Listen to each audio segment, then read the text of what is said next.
Life is about choices. We have chosen Fulham.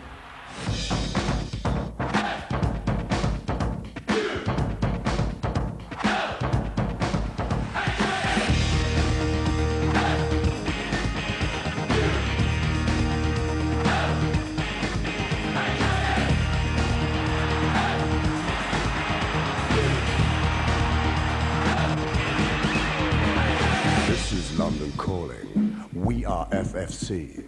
We've got 3 points, you've got none. Ha ha ha he he. Ha ha ha ha ha ha ha ha ha he he. Ha ha ha ha ha ha ha ha ha he he.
Fulham, Fulham, Fulham, Fulham, Fulham.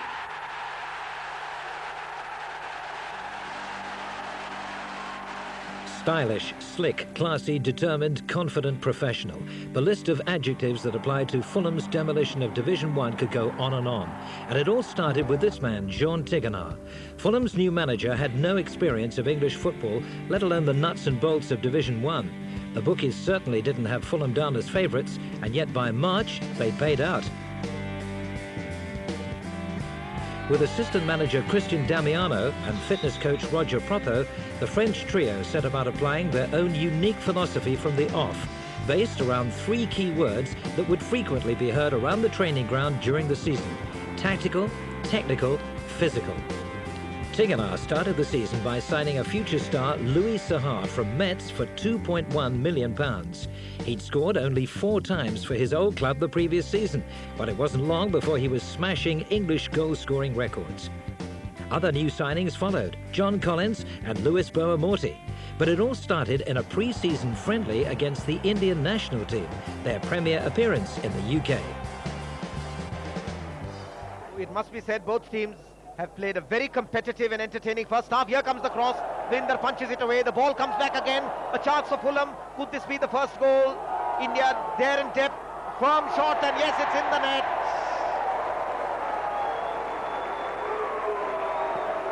And it's Fulham 1, India 0. And so we have 3 World Cup players on the field for Fulham. And here's the chance for Fulham again. Brinder Singh on his own, and this should be goal number 2, and it is. Fulham's season started on a sun-soaked day at Craven Cottage, and it was apparent from the off that things were going to be very different. Despite being linked with every player and his dog over the summer, the Fulham team still contained 8 of the regulars from Paul Bracewell's era. Although most of the faces were the same, it was the system that was markedly different, as the rigid 5-3-2 of old was replaced by a more fluid 4-4-2. That's not a good cross by Steve Finnan. Goal back now. under pressure from 2 or 3 Crew players, but he still found Sahar, and he's got the ball back again, goal back. Chance now for Lee Clark. Bends it back, surely for Hales. It is for Barry Hales. He's only been on 5 or 6 minutes. Goldbeck and Clark were the men who set him up. But Hales has done what so many before him have failed to do. And he's given Fulham the lead. 18 minutes into the second half. And Fulham have their first goal of the season. New arrival Louis Sahar, whose goal tally at Metz the season before was a meagre 4, had the doubters in full chorus. But then they saw him play. It will be now if Sahar can put this away.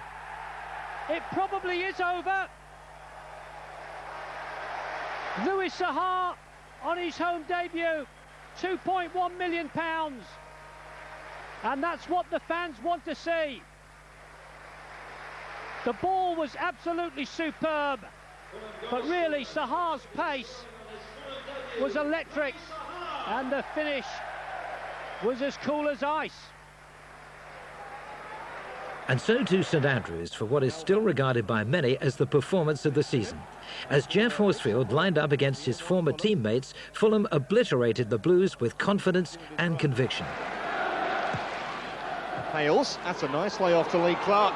Danger here for Birmingham, and Hales just couldn't get under control. It's come off Bennett's body. Collins, 42 seconds is all it's taken for Fulham to grab the lead.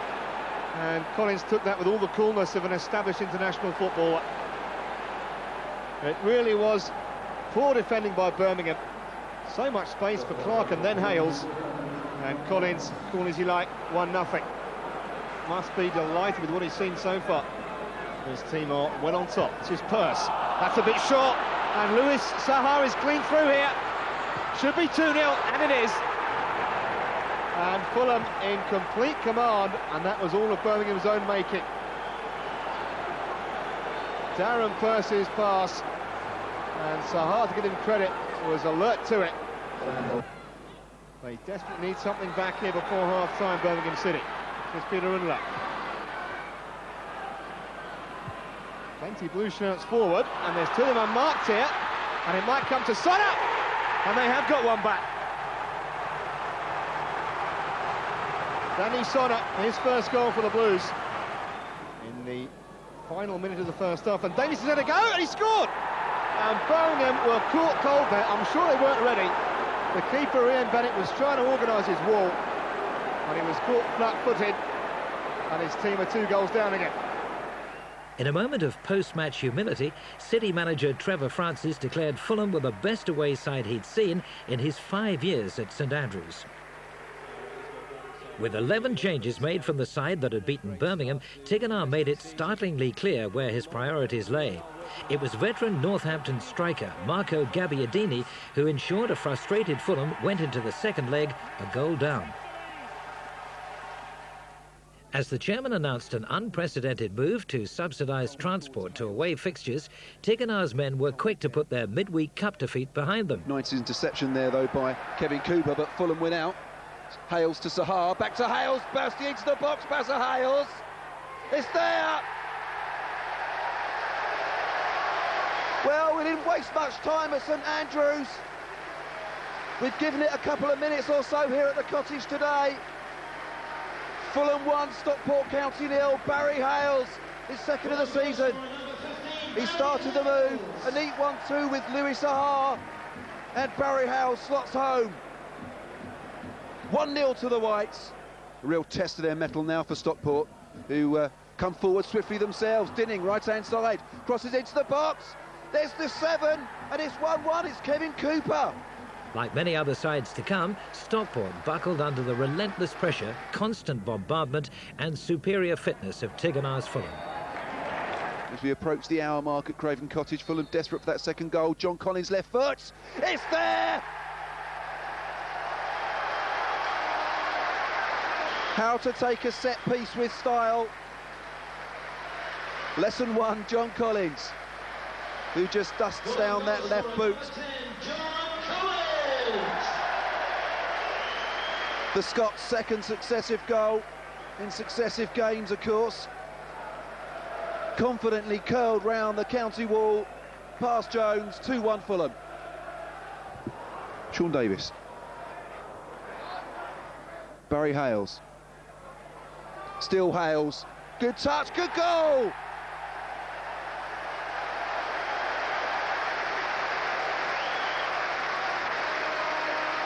Barry Hales milks the applause. His second of the afternoon, his third of the season. A sense of relief as Fulham restore, well, in fact, build a 2-goal margin for the first time this afternoon.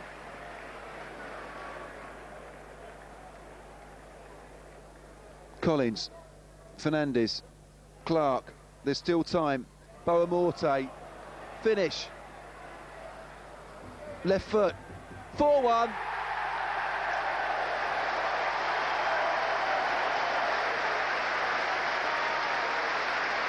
Well, after much Stockport County resistance, this one's becoming a rout.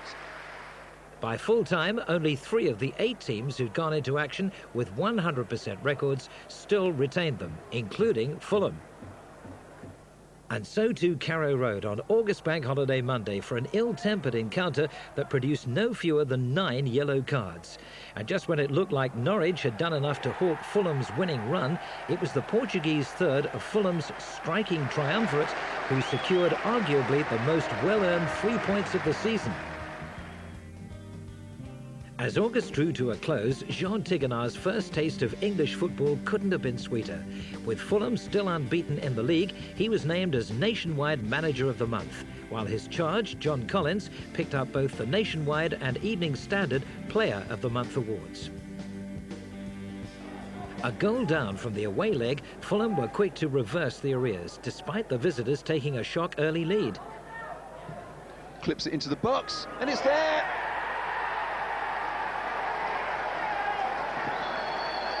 Fulham caught cold from a set piece on 6. Sean Davis's carbon copy of his cheeky free kick at Birmingham levelled the scores, and it was the introduction of Louis Sahar at half-time that changed everything. Looked like a foul there from Hunt, and it was. Bullying Lee Clark off the ball, and it's a Fulham free kick. The likes of Sean Davis, Fabrice Fernandes and possibly Eddie Lewis would fancy this one. And it is Lewis and Davis conspiring with Boamorte in support. I suspect Eddie Lewis is going to hook this in with his left foot, but Davis takes it quickly, and it's there! Well, for the second time this season, cheeky opportunism from Shawnee Davis. He did it at St Andrews in the first away league game of the season, and he's done it in this Worthington Cup first round, second leg beautifully. Saw a gap and filled it. 1-1. Fulham back in with it, with a shout in this one. Boamorte now, bearing down on the Northampton goal with Lee Clark in support. Boamorte opts for Fernandes just outside the D. Fernandes for Fulham, left foot shot, lovely effort from Fernandes. Oh, that's a fantastic goal. Now that's the goal of the season so far. From the left foot of young Frenchman Fabrice Fernandes on 56 minutes, puts Fulham back in front.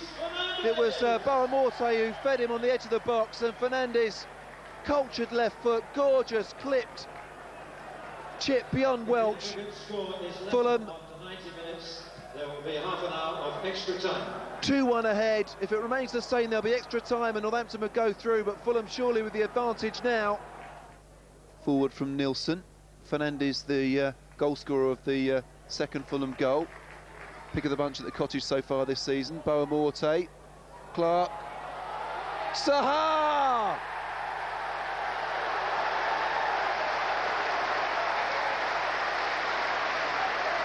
Louis Sahar for Fulham. Now 3-1 to the good on the night.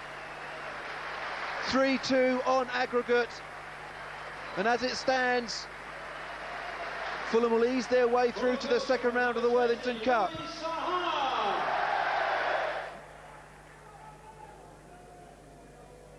Three minutes of injury time are going to be played as Louis Saha dances into space. Is it going to be 4? It is!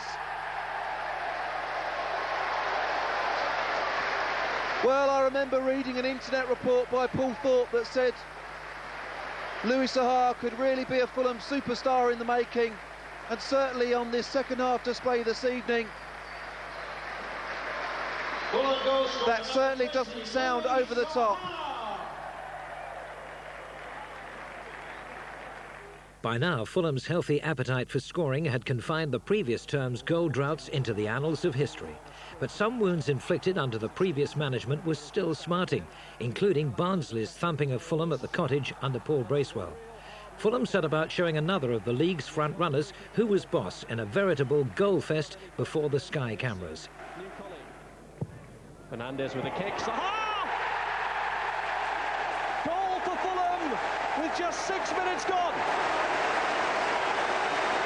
A really dangerous free kick to defend against, and Saha took full advantage. Well, it came about from the Uruguayan sloppy play. Really did drop O'Callaghan, hit it. It was a free kick from Fernandez. What a great delivery into the box. I always think when you're measured like that, we've got so much pace, it's difficult to defend against, and that's exactly what Barnsley experienced. And Saha thumped his header. Miller, no chance whatsoever. Well, typical. Here's Saha, here's Hales. He's got inside O'Callaghan. Brilliant save by Miller, but Saha follows up and scores again. And after a scare a moment ago, Fulham again turned the screw, and Saha gets his second.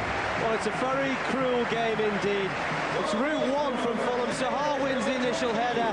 Hales does superbly well. He almost looks as if he set himself up to score, but his striking partner is. Saha threads the ball through the legs of Morgan. Very direct, but very effective indeed. Lovely dummy by Hales. He's got goal back ahead of him, and he's got goal back through here. And Miller brings him down, and the referee says penalty.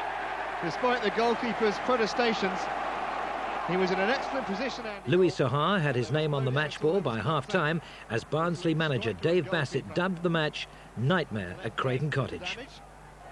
And Louis Saha for the hat-trick. You can't keep a good man down. His 5th of the season. What an impact since his transfer here from Metz. 3-0 Fulham in first half injury time.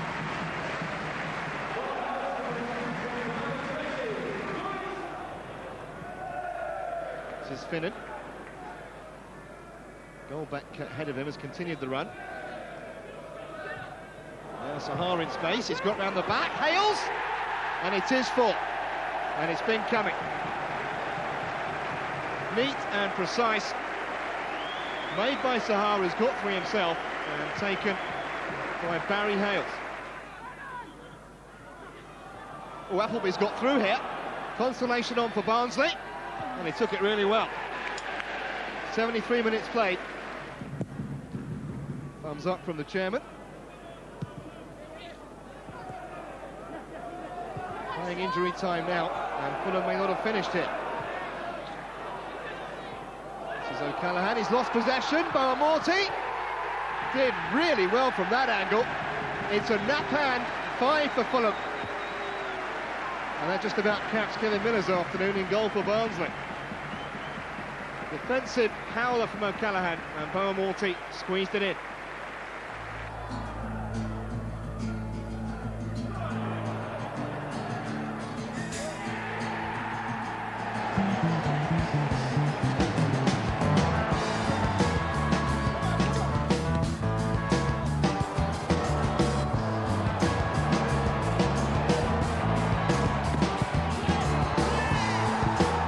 Louis Saha has been, a revelation really since he's come here. Obviously he went to Newcastle and things didn't happen for him, and he went back to France. He's come over here and he's been brilliant really. And Louis Saha is clean through here. Should be 2-0, and it is. With Messi, it was very, very hard because they play more defense. so it was quite hard for me. Finds Sahar, great strike, great goal! Sahar has it now for Fulham. Still Louis Sahar, great work from Sahar, right foot, oh! When you come another club, it's you have time for adaptation, and I think my adaptation it's very quick with the team, and when you start play for the first game, you don't know where you go. It's more adventure, and you saw we did well the first time, and after the confidence keep going, and we score many goals. Clark, Sahar! He's came into a new country, new environment, and from start to finish he's scored some fantastic goals.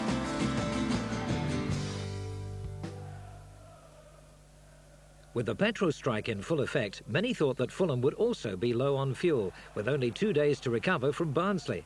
Despite Burnley's shock 9th-minute lead, an inspired performance by Danish international Bjarne Goldbæk soon made Burnley's early lead a distant memory, as Tigana's men slipped into the slick passing that had become synonymous with Fulham by now. Bjarne Goldbæk then for Fulham. Takes it over the halfway line. Still Goldbæk. And he's scythed down some 15 yards outside the Burnley box.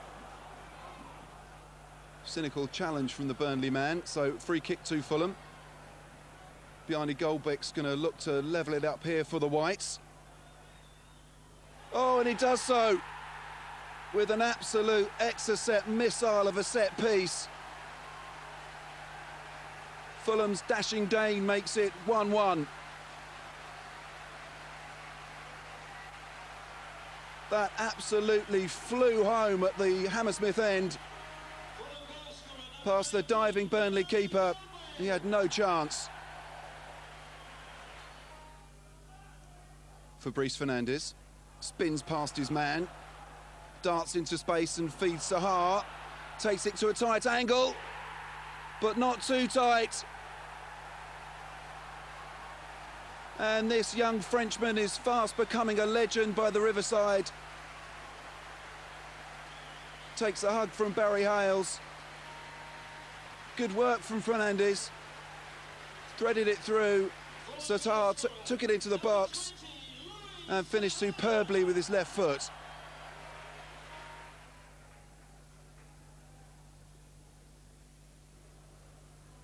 Fulham 2-1 to the good then. Sahar. Brought down in front of the enclosure. Free kick to Fulham. Bjarne Goldbæk's going to take it. And there's Sahar again. The final whistle confirmed a club record equalling 6 win on the trot. The last time was 1958-59, the year we reached the top flight. Perhaps it was to be prophetic. With John Collins still out and Sean Davies taking an ankle injury against Burnley, Fulham's visit to the City ground raised many a question about the strength and depth of Tigana's squad. As Rufus Brevitt left the field in the first half with a nasty shoulder injury, the situation was compounded. But another fine away performance made it 7 out of 7. A goal they have been threatening for some time. And it's Louis Sahar, the French forward.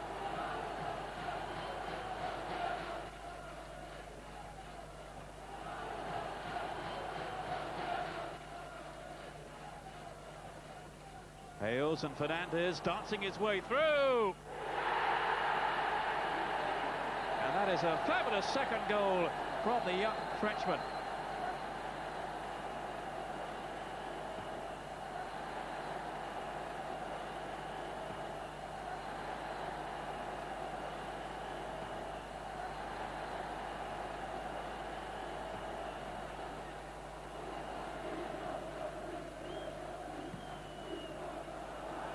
Oh, here's another chance. It's Hales. And it's 3. Forrest totally caught napping. And in nipped Barry Hales. They got to sleep at the back. And Hales has taken full advantage.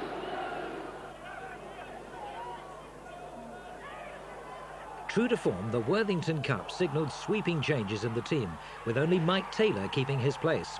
But it was a last-minute Chesterfield goal that once again put Fulham in arrears for the second leg at the Cottage.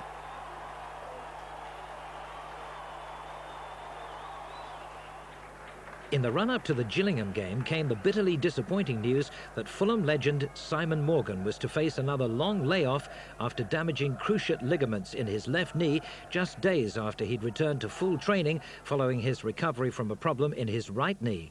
But the show went on.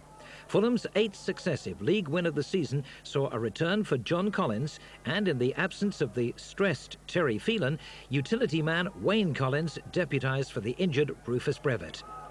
Steve Finnan in the shadow of the Riverside stand, floats it over to Barry Hales. Oh, that's an emphatic finish. Barry Hales fires home at the Putney end, and Fulham are in front.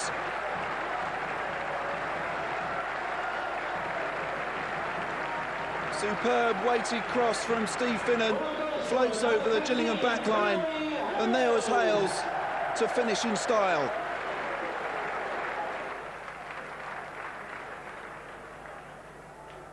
Steve Finnan. Barry Hales threads it through to Lee Clark, takes it beyond the keeper and scores. Fulham 2, Gillingham 0. The name's Clark, Lee Clark. Good ball from Hales. Lee Clark taking it beyond the keeper and just slotting the ball home.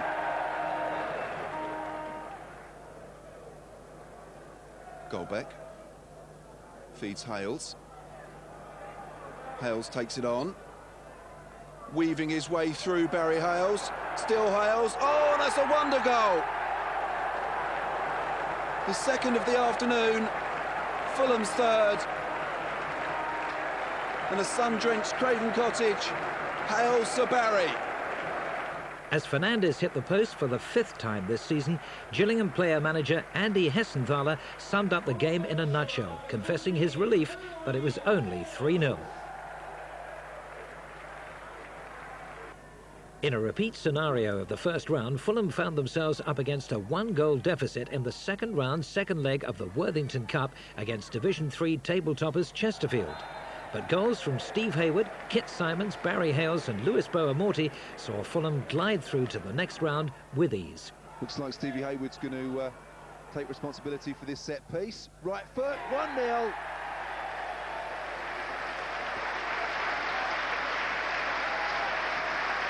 Stevie Hayward's first goal of the season puts Fulham back on level terms over these 2 legs on 33 minutes. Neatly taken set piece, wide of Pollitt. Arguably the man of the match so far. Fernandes with this corner then for Fulham. Touch from Lewis. And the head of captain Kit Simons puts Fulham 2 goals to the good on the night. And more importantly, 2-1 on aggregate. It was a corner taken by Fabrice Fernandes, touch towards goal by Eddie Lewis. And there was captain Kit Simons to nod the ball home.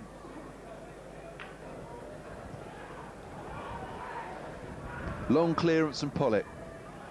Guided on, looking for David Reeves, but Fulham mop that up and build again. Barry Hales in the box now. Barry Hales must be 3. It is! Barry Hales, 3-0 on the night. 3-1 on aggregate. And Fulham's pitbull of a striker gets his 8th of the season. Clark has it. Boa-Morty. Eager as ever to get amongst the goals, Louis Boa-Morty. He might just do that. Still Boa-Morty. That's a lovely goal. Just for reward, really, for some tireless toiling by the Portuguese striker.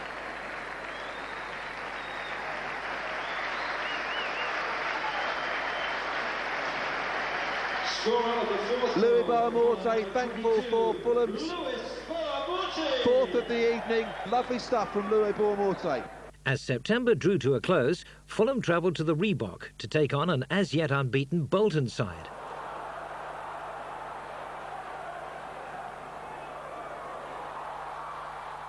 With Fulham firing on all cylinders, even a torrential downpour failed to dampen the power, pace and skill of Tigana's men.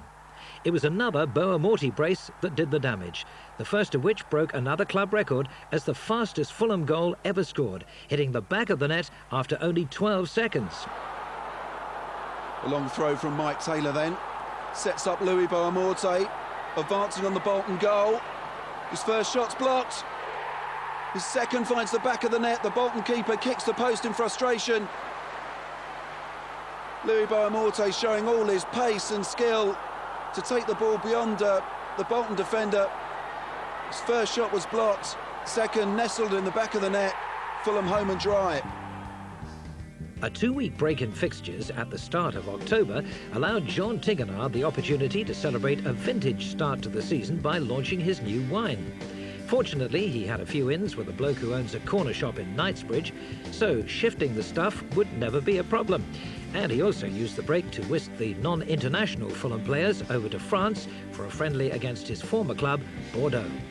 With a price freeze on next term's potentially Premiership season tickets, the job of actually getting to the promised land was by no means complete.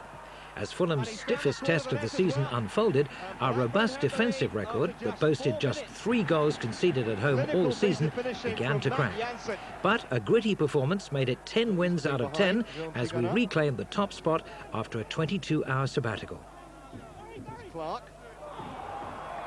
It's a decent ball. Fernandez. Hales a goal back in the middle. Still Fernandez. Going for glory and getting it. Not sure John Phelan would be too impressed with his attempt at the save. But Fabrice Fernandez has drawn Fulham level. 16 minutes played. 3 defenders at that point between Fernandez and the goal. And not one of them put in any kind of challenge. Goalkeeper will think he should have done better as well. But it's 1-1. And this is Louis Saha, who's dangerous from this position. It was Berg's challenge, and this time Uareli has pointed to the spot. Henning Berg, the man penalised. It looked a harsh one. Saha almost falling over Berg's feet.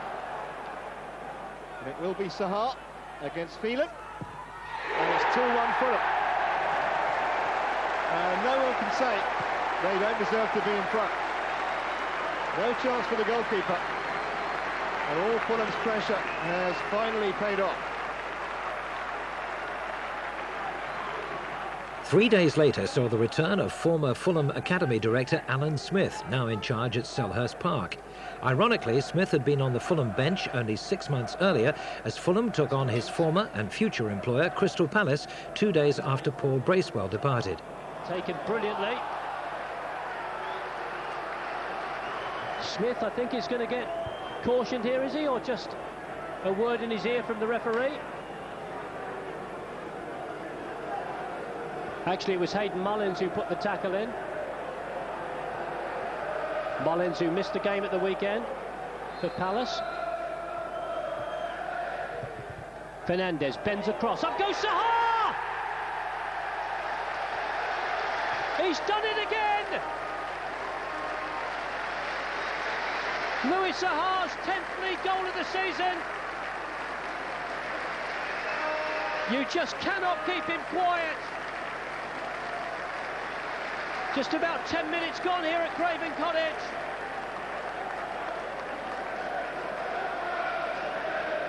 Fernandez it was who bent in the cross. Number 20, Louis Saha. And Saha just got the faintest of touches to it, and Kalinko didn't have a prayer. Black then with his second corner now for them. That's a better one. Up goes Morrison. This is dangerous. Porcell's in there. Still in there. Rollick has equalised. Victory against Palace would set a new club record for consecutive wins at the start of a season and equal the Division 1 record set by Kevin Keegan's Newcastle in 1992-93, a side that had featured a certain Lee Clark. So when Clark's 2-goal haul left Fulham 4 points clear at the top of the table with a maximum 33 points from 11 league games, it certainly added an extra twist to the tale. Stop to ask questions. Away goes Goldback. And Clark. What do you know? Fulham are back in front. They took the free kick so quickly. Goldback didn't hang about. He slipped it to Clark. And Lee Clark rifles Fulham back in front. Lee Clark. Very quick thinking from the free kick. Lee Clark, who was top scorer last season in the league for Fulham. That's his second league goal of the season. Clark and Collins linking neatly again in midfield. So important to Fulham, just to keep the possession. Two experienced players.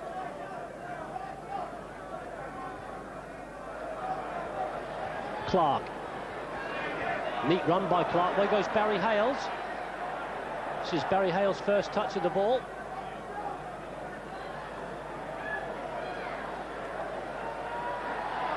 Yes, he's got round his man, Hales. Is he being fouled?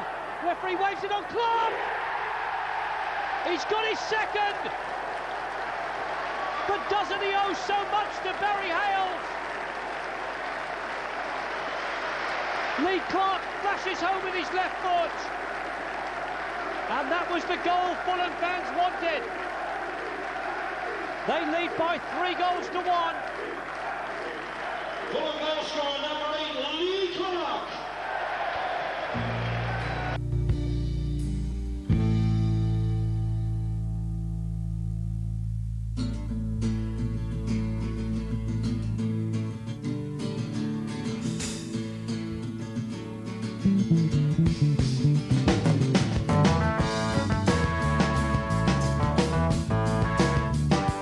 Been given a different role in the team, and as you see, the signings been top quality signings, and they can always help the players around.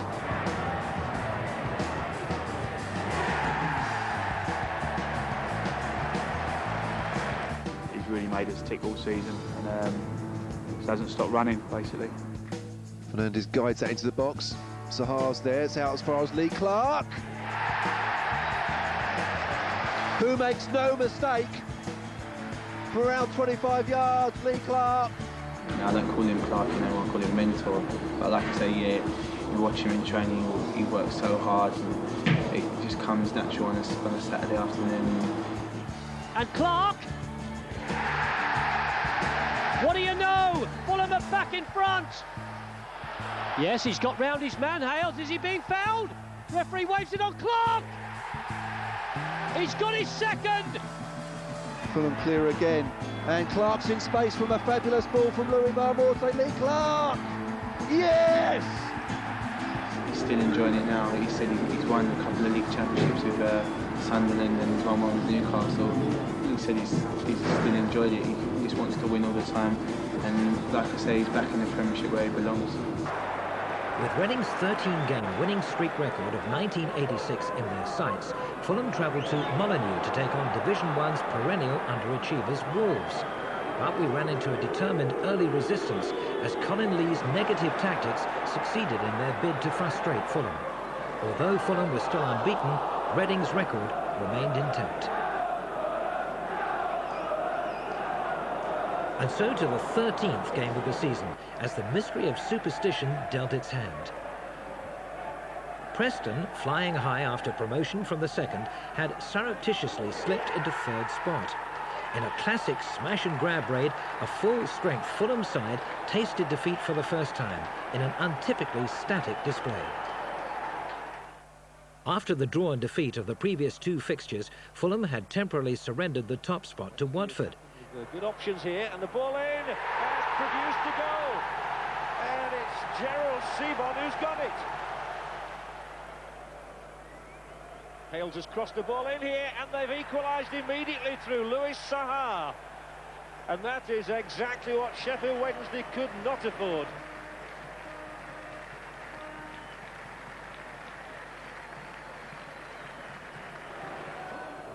Fulham are really picking up the pace of the game and dictating it again. Hales, a good turn and a good burst of speed. Barry Hales, brilliant. Can he finish it? He can. It's a fantastic goal from Barry Hales. And Sheffield Wednesday are down on the floor.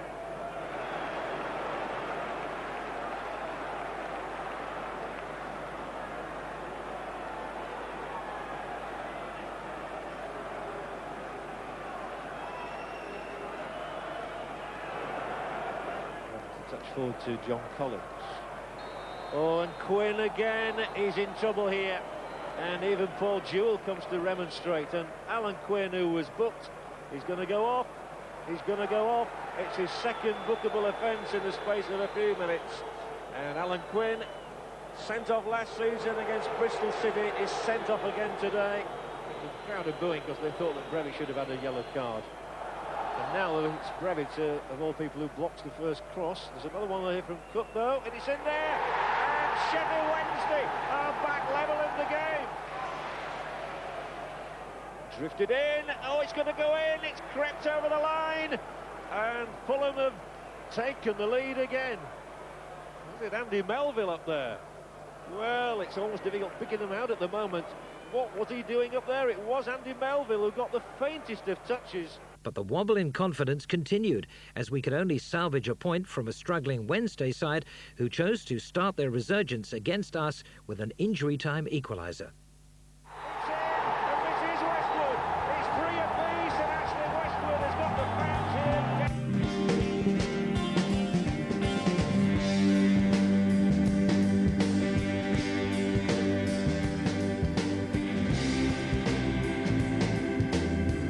Having brought Tigana's unbeaten run to a close, Fulham were keen to show Wolves a thing or two. And it was refreshing to see Colin Lee adopt a more open approach from the defensive tactics employed in the league game 12 days earlier. It's Neil Emblem breaking on the left. Cuts inside to Kitsby, who's got space. Once again, we found ourselves a goal down in the cup. But once we equalised in the second half, the chances came in thick and fast.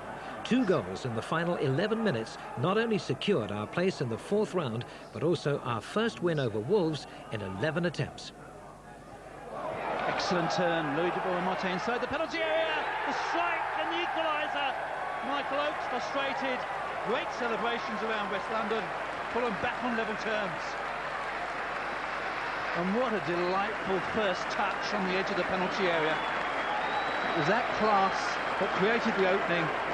The burst of pace into the box, and then great composure, the delicate touch with the outside of the left foot, leaving Michael Oakes stranded. Fulham 1, Wolves 1. Boer-Motte chasing, and almost getting the better of Lesko, but he does, inside the penalty area. Left foot strike! That'll do. Louis Boer-Motte deserves the celebrations. It was a class act, a great finish. Lescott left stranded. Fernandez. Lots of options ahead of him. Sahar. Great strike, great goal! Oh, they enjoy that one. Fernandez with the through ball. Sahar turning, and Oakes deceived by the sheer quality of the precise finish. Number 20, Louis Sahar. Wolves pressing forward now with Lee Naylor. It's in the cross, in towards Emblem. Dipping strike from long range from Simon Elsborn has given Wolves hope. There could be a sting in the tail of this tie yet. Lee Clark for Fulham. With just 2 points from a possible 9, Fulham were in urgent need of a league win. And a match against the bottom club, who were without a win in 13 games and a goal in 5, seemed the ideal opportunity. 4 Fulham men in the box, Hales, Coleman, and it's drilled towards Sahar! Fulham were lacklustre in the early stages, but the familiar pattern of relentless pressure, superior fitness and a one-man advantage eventually took its toll. Fulham are back in the driving seat. And the sense of relief is palpable. 1-0 Fulham. Lee Clark now. Is he going to thread through that killer ball to Sahar or Hales? He finds Goldbeck instead on the edge of the box. Goldbeck shot! Oh! Takes a deflection and completely bamboozles Nico Basson in the Huddersfield Town goal. I think the Dane's going to be credited for that one, and Fulham at last are beyond Lou Macari's battlers and en route to a welcome 3 points. Stevie Finnan. Wide to Bjarne Goldbeck. The substitute, Callum Willett, looks for it, but Clark has it. Plays it forward to Stevie Finnan in a good position here. Finnan must be 3. It is!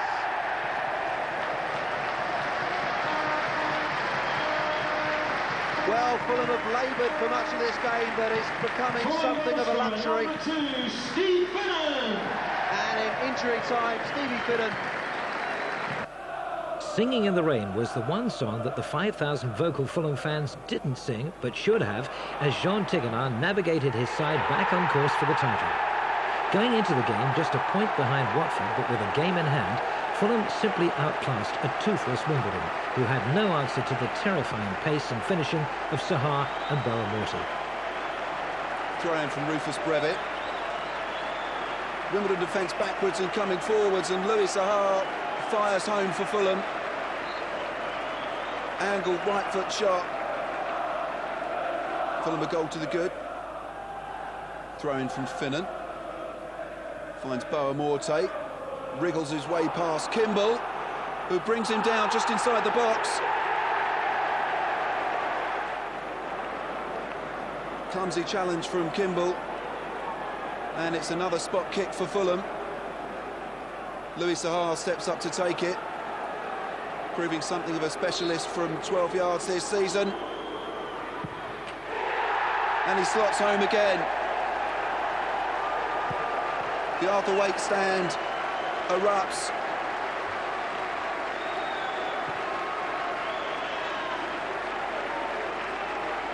Confident finish from Louis Sahar. Barry Hales. Plays it across an empty box. Wimbledon tried to clear. Lee Clark returns the favour, and it's Hales. 3-0 Fulham.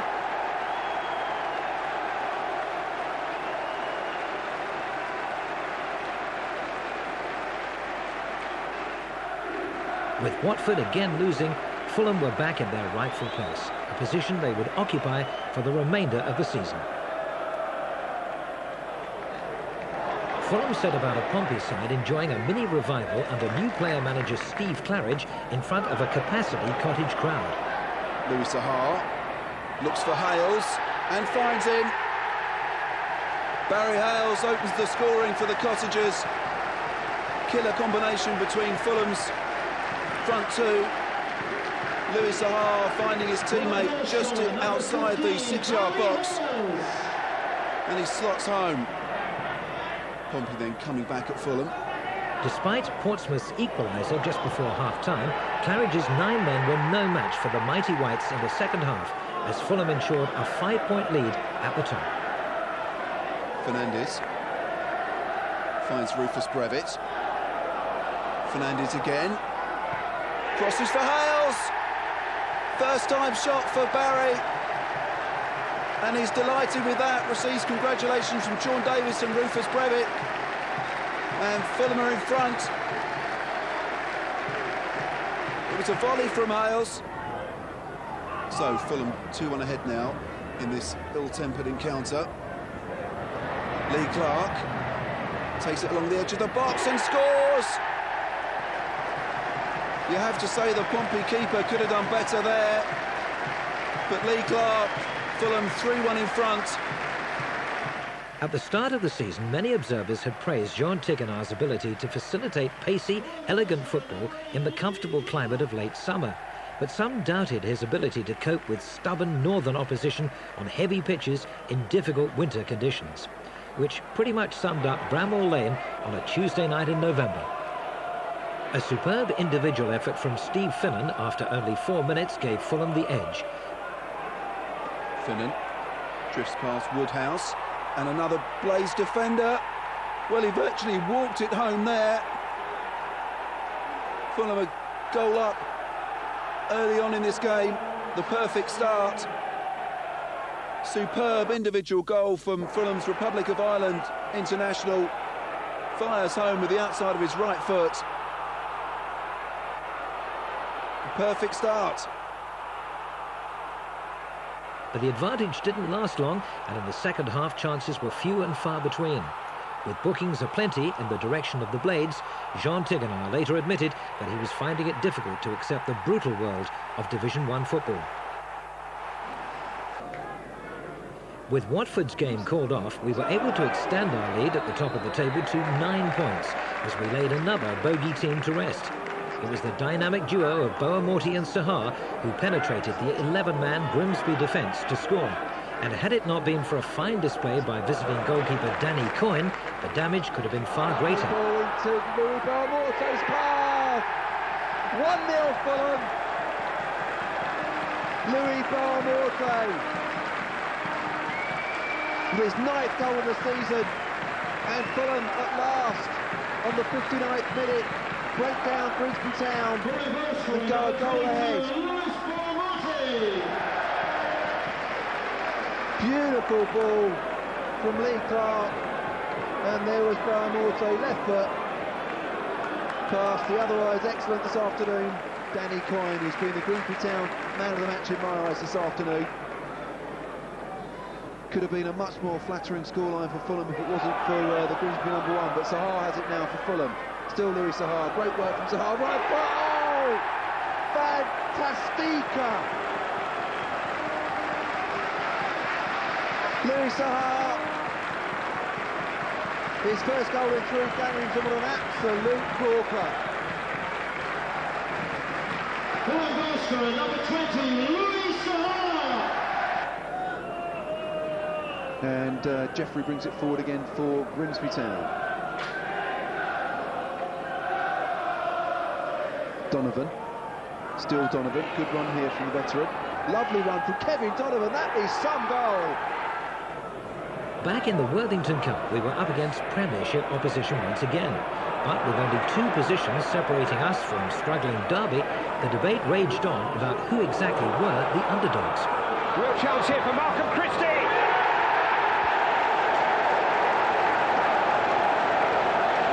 Derby County take the lead. Coolly taken goal by young Malcolm Christie.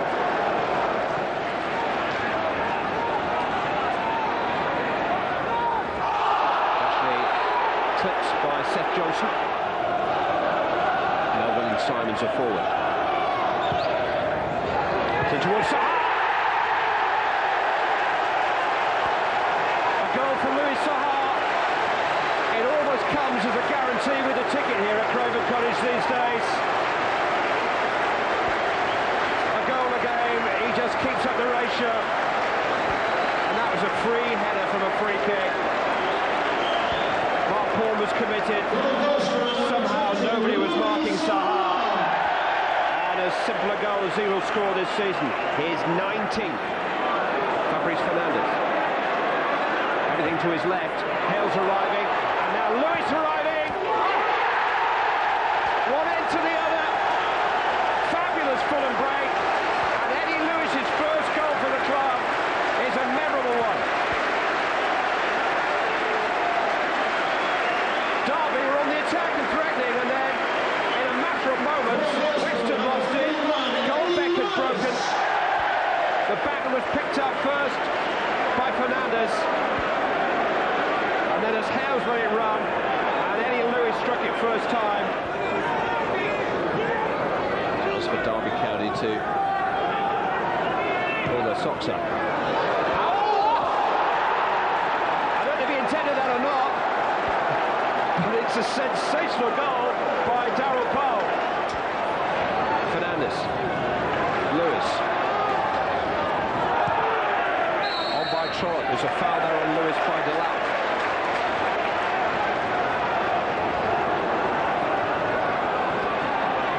Certainly midway through the half, Derby County seem to be coming on strong and looking the team more likely to win a place in the quarter-finals. Right now, that team is Fulham again.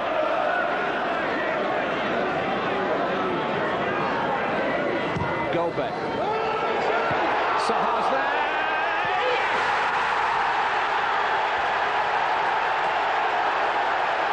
It took its time to get there, but it is yet another goal for Louis Saha, and this time a goal which looks like putting a Premiership team out of a cup competition.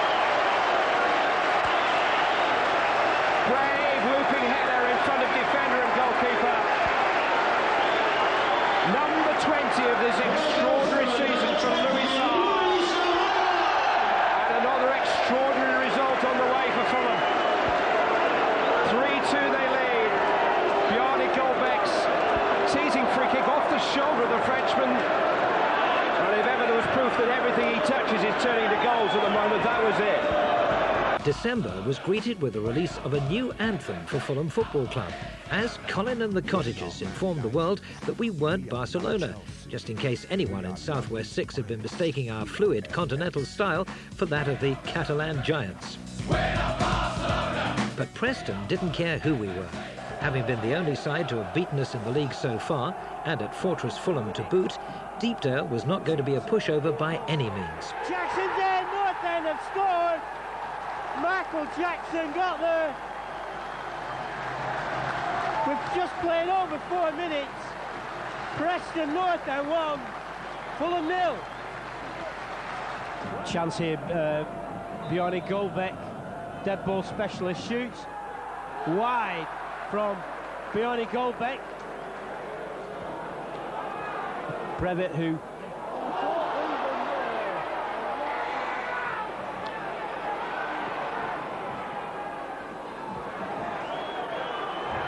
shot coming in. Oh dear me, can you believe that? Despite a superb individual goal from Sean Davis, David Moyes' Division 1 new boys held out to become the only side to take 4 points from Fulham all season. North End 1, Fulham 1. On a roll after his fine performance at Deepdale, Sean Davis continued to unveil his true pedigree with 2 goals in the first half hour, as we outclassed a West Brom side unbeaten in the previous 18 games. And Albion have fallen foul early on. A well-worked set-piece goal. Brilliant football. So easily done. The ball whipped in from the corner kick. Jensen furious with his defence.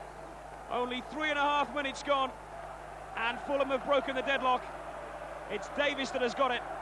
There it was, whipped in. Davis knew where it was going. Yeah, Albion didn't have a clue. Neither did Jensen. And the Londoners have taken the lead.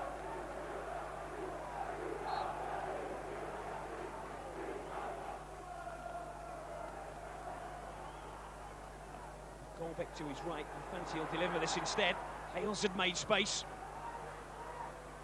Bromwich Albion will try and play it out of trouble and get themselves back into trouble. Here's Davis again. Hales to his right, tries the shot. Oh, what a wonderful, wonderful strike! Number 2 for Sean Davis. A goal in the opening 4 minutes that gave the West Londoners the lead, and an absolutely priceless strike to double that lead just before the half hour. It came to him all in a hurry. He looked up. Jensen was well placed, and off the underside of the bar had absolutely no chance whatsoever. That is out of the footballing top drawer. Brilliant strike. Des Little out there. Fox on the penalty spot. So too is Hughes. Here is Fox. Back to goal. Can he get the turn and shot he wants? Gets it back across the face of goal. Taylor! What can Richard Sneakers do? Great save from the goalkeeper, and tucks it in the far post by Des Little. New £2 million Latvian midfielder Andrei Stolčas made an immediate impression with a late goal. And whoever intimated that Tigana's passing style wouldn't hold out away from home in winter was by now well and truly dining out on his own words. Stolčas away to his right. Here's Stolča. Stolča still. And that surely is game over. 3 points, leaving West Bromwich for West London. Stolča scores on his debut for the West London club. Only received the work permit 2 days ago after joining from Shakhtar Donetsk. and that is a great finish with some great composure shown from Stolcher. It was Fulham putting the pressure on. Stolcher made the space. He cut back inside Clement and finished calmly, coolly and collectedly. As if a fifth-round cup tie at Anfield wasn't enough, by the time we travelled to Merseyside, the third-round draw for the FA Cup had already taken place and Manchester United were on the agenda. But Jean Tigana was adamant that his players would not be distracted from any games in the interim. And Christian Damiano certainly wanted to show his former colleague, Gerard Houllier, the fruits of his recent labour. Fulham held out for over 100 minutes, but 3 injury-time goals saw Tigana's men fall to the eventual cup win.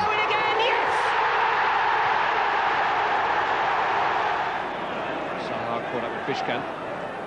It's a good pass though from Bartle. Here's Barmby. And he could finish it here. Or Smeetsa! Yes! Liverpool home and dry. Vladimir Smeetsa has given them clear daylight. And Fulham, remembering that Manchester United are on their FA Cup horizon.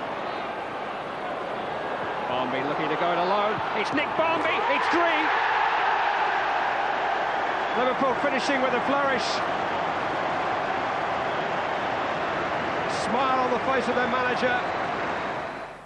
After a gallant performance against Merseyside's finest, we were back at the Cottage to take on their lowly neighbours Tranmere. Like Burnley and Blackburn, Rovers took a shock early lead thanks to Tranmere's rising star Jason Kumas, which kick-started a ripple of transfer speculation about a move to Fulham. Great run here, superb run into the box and an effort. It's a fantastic goal. Jason Kumas, the scorer. But Fulham's superior fitness and relentless pressure was too much for John Aldridge's men to absorb. Fernandez guides that into the box. Sahar's there, it's out as far as Lee Clark. Who makes no mistake. Around 25 yards, Lee Clark brings Fulham level on 21 minutes. Fulham 1, Tranmere Rovers 1. Free kick from Fernandez, cleared by Yates as far as Lee Clark, who drills that back from whence it came and past Mira. Fine goal. Sahoon, Fernandez, Sahar. Fernandez into the midfield area to Stolkers. Brevitz racing into that overlap and he gets a nice little chipped ball from Stolkers. Boamorte! Fulham ahead on 27 minutes as Boamorte dance a jig in front of the Cottage. Stolkers' clever clipped ball into the path of Rufus Brevett, and first time Boamorte just inside the box. Rufus Brevett. Dangerous ball across his own box almost for Parkinson, almost cut that out, but Fulham still passing the ball around in their own half. Melville. Clark's in a bit of space though, centre field. It's got Fernandez and Boamorte up ahead of him. Is Boamorte going to run onto this? He is. Louis Boamorte into the box now for Fulham. Boamorte! Stunning finish. His second of the game and Fulham third. And they're surely en route to another home win. It'll be their 11th of the season. And they're now 3 goals to 1 ahead here against Tranmere Rovers. Fine finish from Louis Boamorte, getting ahead of his man in the box. As Christmas approached, we found ourselves in the slightly bizarre situation of being linked with Barcelona's French World Cup winner Emmanuel Petit, while preparing to take on Crewe Alexandra in a league match. An early Crewe goal ensured that Fulham's 22 feet were well and truly kept on the ground. Check forward now. I don't think I've looked forward to a second half like today's for a very long time. Saha, Johnny, attacks straight away, and he's got a clean possession through here. But, well, what an impact to make into a game. The pace he showed a clean pair of heels to Neil Savell, straight down the wing, crossed it in. Bowen Martin's put it in the back of the net. But a familiar scenario ensued as we secured maximum points. That's a great ball to Hales. Well, and it's 2-1. And we said about patient build-ups and the pace of players, and that really seemed to have left the Crewe defence still. When the fixture list came out, Watford at the Cottage on Boxing Day looked set to be the heavyweight bout of the season. With both sides vying for the top spot, the game had been declared a sellout as early as November. But by the time December the 26th came around, the showdown of the year turned into a Boxing Day massacre. And he's going to take this left foot. 1-0. Number 20, Louis Saha. Louis Saha. 21st goal of the season. Call as you like. At the Putney end, left foot. Fulham ahead.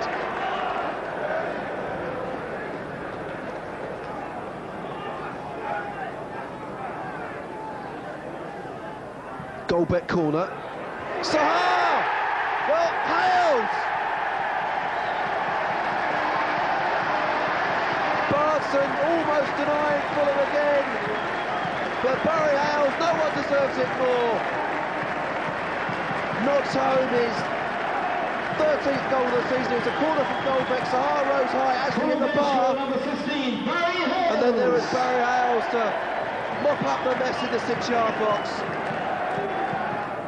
Ward brings it forward and finds Cox, but good tackle from Davis. Ball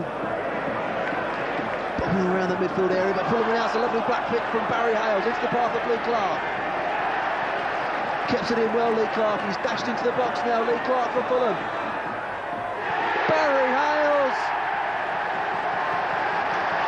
3-0 to the Super Whites as Barry Hales gets his 15th goal of the season. Marvellous stuff from Fulham. Sweeping move. Started by Sean Davis and finished by Barry Hales. Boamorte now.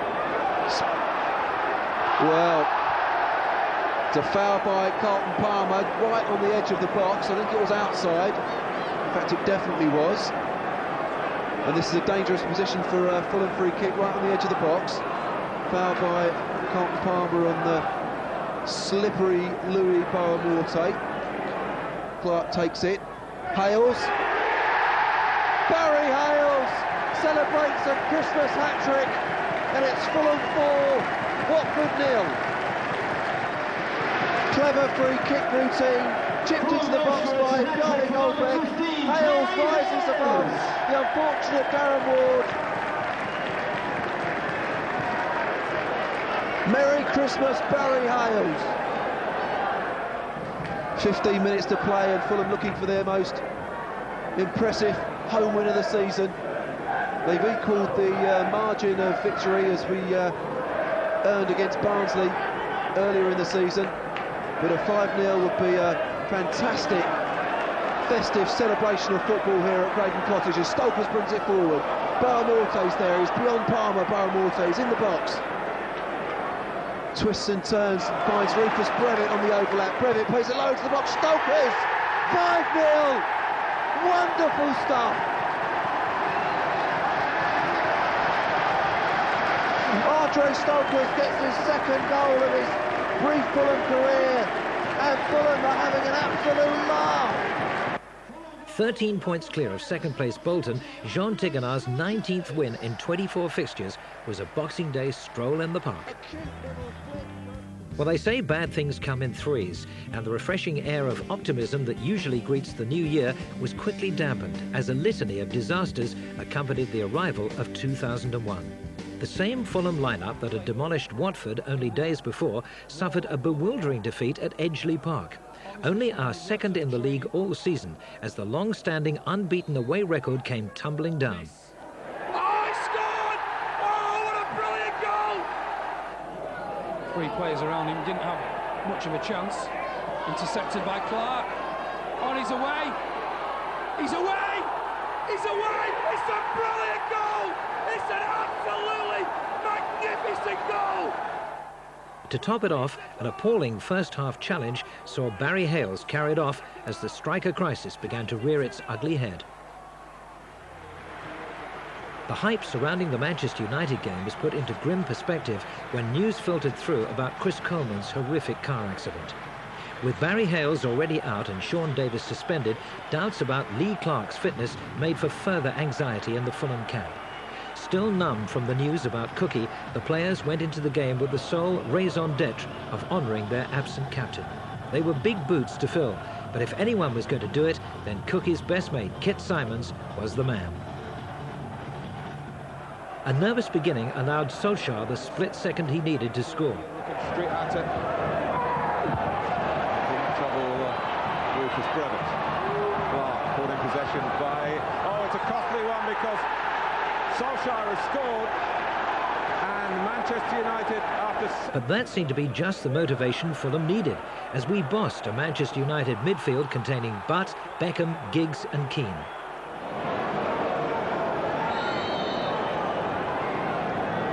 It's Fabrice Fernandes. 1-1!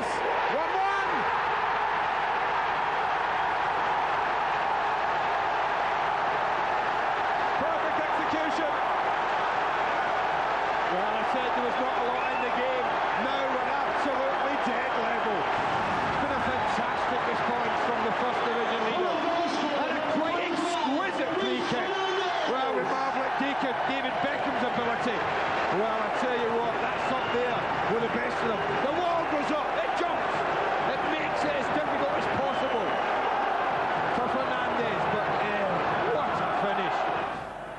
The pace and invention of Sahar and Boa Morti up front had United in all kinds of trouble, earning the dynamic duo many post-match plaudits from Sir Alex Ferguson.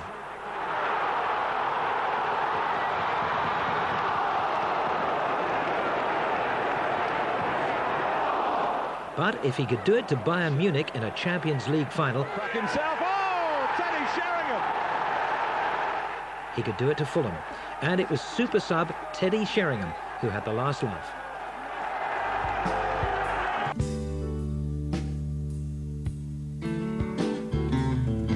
On the pitch, I think we have missed him because we lost a little bit of the balance when he went. He was such an outstanding, consistent performer.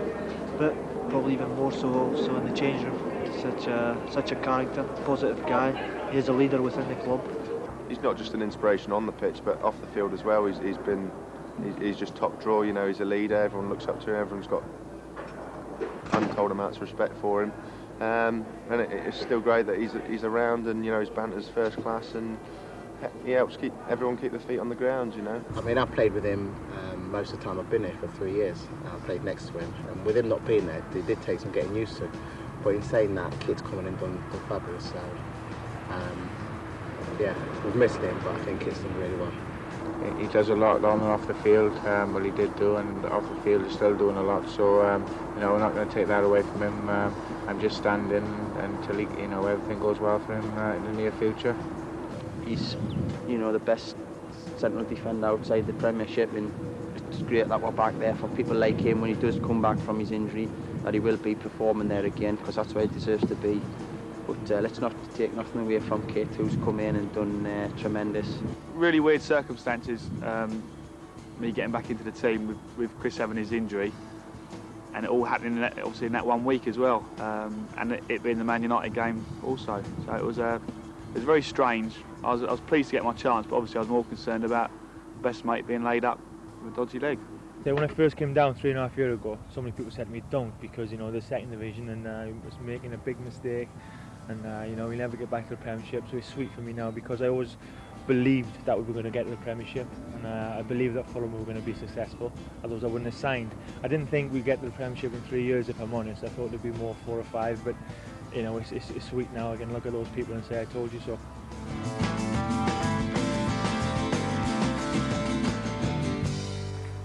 Fulham fans arriving at the cottage for the Norwich game were greeted with the news that Louis Sahar had earned the Nationwide League Player of the Year award, polling an incredible 57% of the votes. Not bad for someone who was an unknown entity 4 months before.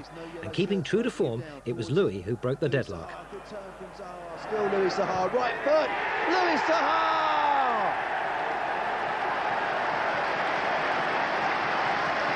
Goal number 22 for Fulham's French protégé. finally breaks down Norwich City, and Fulham lead by a goal to nil. Fulham goal scorer number 20, Louis Saha. Rufus Brevitt then eventually with this free kick for Fulham as we enter injury time. Does it find Boa-Morte? Left foot shot, Boa-Morte! That's audacious! And that's 2-0 for Fulham at the death. Fulham goal scorer number 22, Louis Boa-Morte. Louis Boa-Morte finally puts this game beyond Norwich. It wasn't a vintage performance by any stretch of the imagination, but it was 2 more goals and, more importantly, 3 more points. Watford were still reeling from the battering they received at the Cottage 3 weeks earlier as we made the short hop to Vicarage Road. Too much with the Cox, but in goes Boa-Morte! And there's the first goal. Watford lost their concentration, and they have paid for it fully. According to Graham Taylor, Fulham had only 3 players who had cut it in the Premiership. Do I not like that, came the retort from many of the Fulham squad as we executed an away performance imbued with pace and precision. But just before the hour mark, Boa-Morte has slipped in there to underline his awareness in front of goal and embarrass Watford's defending. Terrific work by Boa-Morte. That is chasing back. Being an example there of how much they do work hard for each other. Davis, very cool play. Now Clark, so often hovering in support of the front players. Oh, that's a lovely ball. Boa-Morte!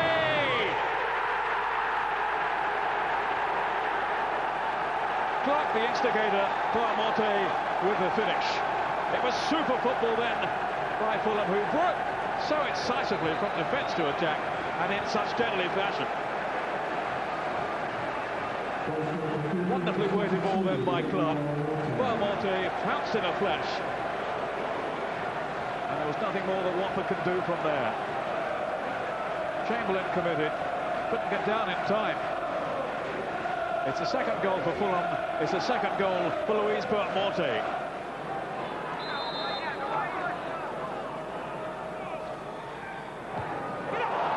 Any danger here, in goes Wooter, and it's barged in by Helgeson. And they are back in the game. A moment's hesitation at the back from Fulham, and Helgeson has pounced.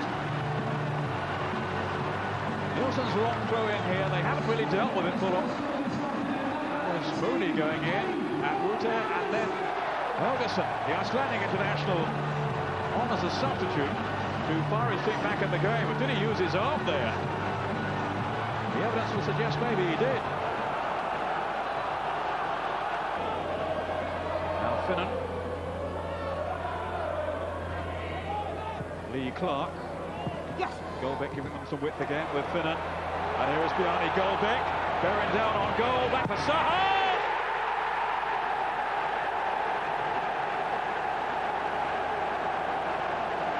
And the 2-goal advantage is swiftly restored. Saha, who's been threatening a goal all afternoon, really. And with 9 minutes left, have they now seen off Watford's challenge? It was beautifully constructed. Goldbeck so intelligently pulling it back after Finnan's good work. He's looked up here, he's seen Saha, they weren't really tight on him in truth. And it was steered in confidently enough by the Frenchman. Since calling the match off 4 weeks before, Trevor Francis got the benefit of playing a Fulham team without Coleman, John Collins and Wayne Collins. But that wasn't the half of it. With Barry Hales still injured and Karl-Heinz Riedler only fit enough to make the bench, suspensions for Saha and Boa-Morte must have been music to Trevor Francis' ears. Granger, Lazaridis, Sonner, Eden. All fancying a stab at this one. But it's Martin Granger. As the pitch deteriorated, so too did Fulham's fluid style, as the Blues' defence stayed resolute.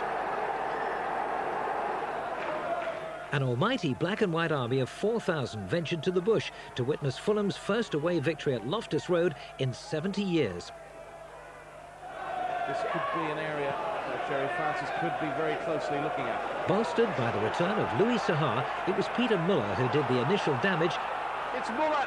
Muller's shot. Oh no! What a mistake by Linet Matoshko. I just don't believe it. It slipped right underneath him. And Fulham have somehow grabbed the lead at the death in this first half. And that is so disappointing for QPR.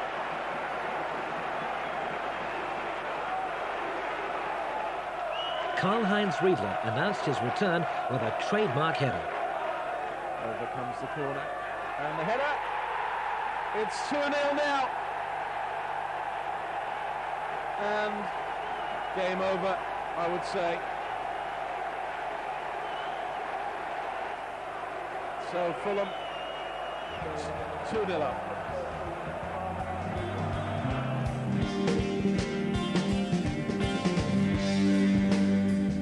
By the start of February, the bookies had paid out on Fulham winning the First Division Championship. Here's Sahar, and this time he has slipped Beaumonte through. 1-0. And quiet as they have been so far, the minute they sparkle into life, it is with the inevitable result. Fulham score, Beaumonte's got it, and is grateful to his strike partner for setting it up. Well, just saying how the front two have really struggled to be in the game, but just look at the way Sahar just takes his ball. The problem is there at left back.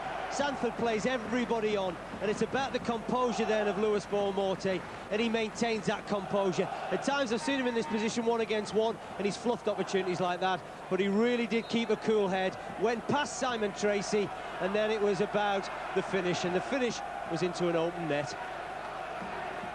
But a rapidly deteriorating pitch and a solid Sheffield United away record was more than the resumed partnership of Sahar and Beaumonte could overcome. The free kick on, the header's gone in, and it's Jaffo who's got it.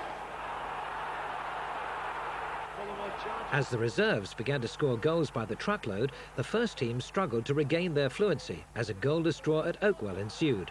Fulham had chances in abundance, but once again it was the opposition goalkeeper who earned the hosts a point. It's Ward, and that was arrowing towards the Fulham net until it struck the head of Andy Melville. And when it breaks down, Beaumonte will use his pace. He's blistering. Beaumonte, brilliant run, and they shout to the Fulham players for a penalty or a free kick. This time Neil fails to get the ball back to Ward. They could suffer the consequences here. It's Beaumonte. Oh, and a clever chip over to Sahar. Well, the first bit of football there was brilliant from Beaumonte. By now, it was becoming apparent that our fellow Division 1 compatriots were getting the measure of Jean Tigana's style. But Forest provided some brief respite from the damage limitation tactics employed by so many. We took a first-half lead through the highest goal scorer in the country, Louis Sahar.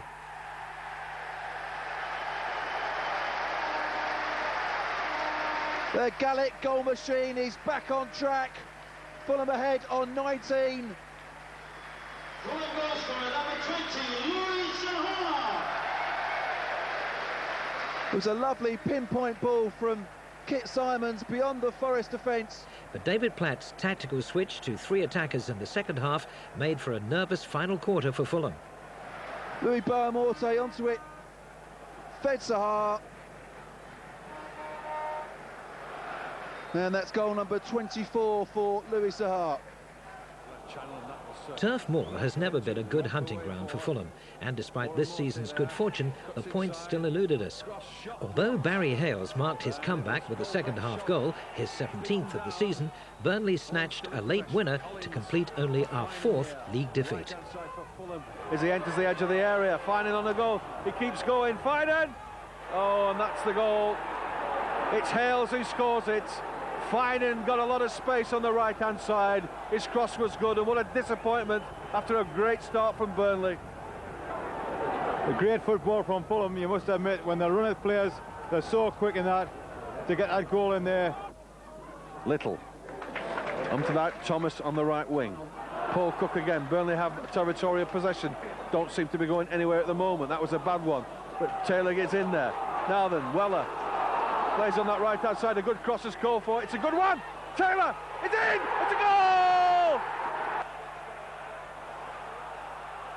Gillingham had surprised many by holding their own in Division 1, and like Turf Moor, Priestfield was another traditionally ominous ground for Fulham, and it seemed as if our poor record there might continue. But 2 goals in the last 20 minutes, one from John Collins and a sweet strike from Lewis Boamorti, saw the curse finally crack for the first time since Boxing Day 1988. Boamorti's onto this one then, and he threads it beneath the Gillingham keeper. Typical Louis Boamorti, running onto the through ball, taking it into the box and just slotting it beneath the keeper for Fulham's second.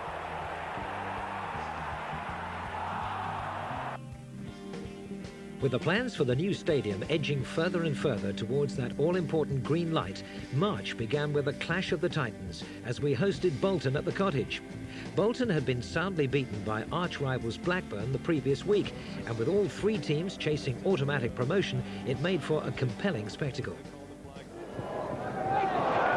Here's Sahar. Here's Hales. Oh, beautiful! A delicate little touch completely deceived Colin Hendry, opened it up for Barry Hales, and it's goal number 18 of the season for him. Well, it's a combination of... As Tigana's men once again exuded that zip that had been so apparent at the start of the season, Fulham laid siege to the Bolton goal. Really thinks that he's going to get it on his left foot, and he almost decides to read the situation. There you can see, perhaps gets a little bit lucky, but really with his second touch is absolutely magnificent in the way that he slots that ball home.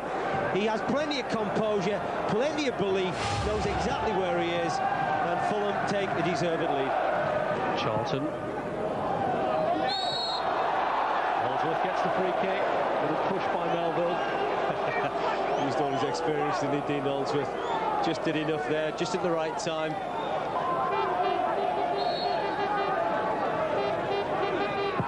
Francis kick, a goal! Sam Allardyce was pleased with the point, and he was extremely lucky to get it. An uncomplicated but nonetheless satisfying home win over local rivals QPR extended our lead to 12 points at the top of Division 1. Is that a foul from Murray? It is. Well, slightly contentious decision, you have to say, from Mr. Riley. Steve Finnan looking to go past Paul Murray, and the Rangers midfielder gets his body in the way, and, well,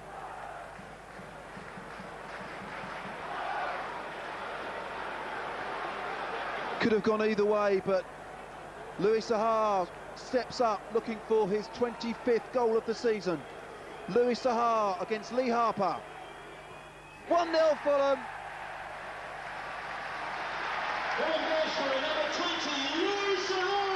The Gallic goal machine gets the ball rolling against neighbours QPR.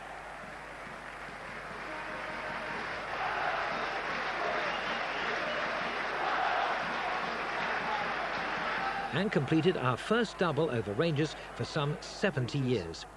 Ian Holloway's new charges had plenty of fighting spirit, but lacked the quality required to overcome the finesse of Tigana's Fulham. And Clark's in space from a fabulous ball from Louis Boamorti. Lee Clark! Yes! Over and out. Fulham 2, QPR 0. Lee Clark.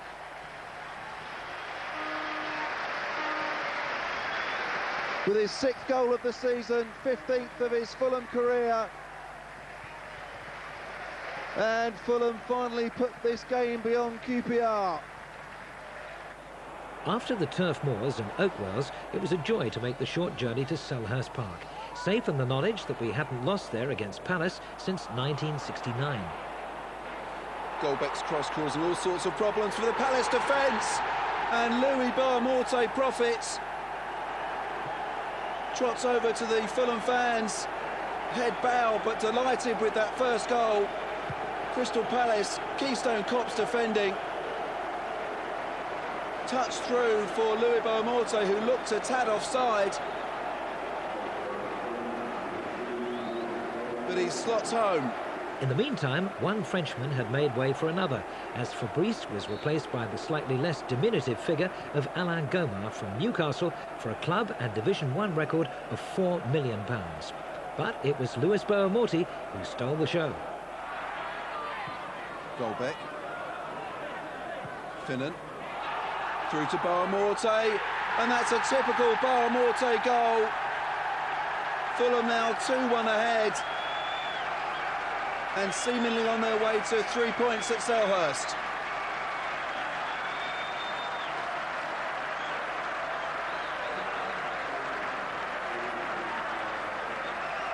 Steve Finnan really the architect, threading it through to Louis Boamorte, who fires home with his left foot. As the Fulham fans sing his praises in the Arthur Waite stand. March drew to a close with a resolute victory up at Tranmere, our 12th away win of the season, to take us 17 points clear at the top. We're both in there, but Mike Taylor came between them. It's a hefty throw by him. Stolchers looking to set Louis Sahar away. Kenner comes across to guard against him, and it's gone in! Murphy couldn't keep out the shot, and it's virtually gone from one goalkeeper to the other. Stolchers and Sahar, the influences for Fulham, who've taken an early lead here. Well, Stolchers is not entitled to get this passing. He really isn't, but he saw Sahar on the far left-hand side. He's drifted it towards him. Then it's down to Louis Sahar. Shift half a yard away from Kenner's feet. That's all it needs to take. Then he pulls the trigger. Murphy should do so much better with it, but he can't keep it out. It's not directly in the corner. It's close to Murphy, but the power beats him, and it's 1-0 to Fulham. And it's played through here to Barry Hales! And Fulham extend their lead. The front two have both registered, and it goes from bad to worse for Tranmere. Well, that's the difference between these two sides. Look at this, that straight ball again through the middle. They're enticing Fulham to take it off them. Clark accepts that, and then you do not give Barry Hales a chance like this on his left-hand side. This time Joe Murphy cannot be blamed, because this is in the corner, this is away from him. What a goal. Murphy sets himself, he can't get his hands around that. Collins. Clark. Hales. Clark is quickly onto it. Sahar and Stolchers to his right. And he's gone all the way through and completely deflated Tranmere, who'd threatened a second-half revival. Surely now it's been killed off, though, and Fulham are to stretch their lead at the top of the First Division. Well, he's a class player, isn't he? Because he plays this 1-2 with Barry Hales. Once he gets it back, he's crying out for Richard Jobson to try and take it off him, but he moves it sideways, just enough to get himself in a position to shoot. Jobson doesn't get anywhere near him, and then it's just about keeping it low. It's underneath Murphy, to the side, he's not expecting it, into the bottom right-hand corner. Game over. Here's Flynn. Finnan. Crosses by Simon. Sahar with a header! It's goal number 4. And Jean Tigana side well on their way to a handsome victory that will put them 17 points clear at the top. Well, it's Kit Simon's a tricky winger.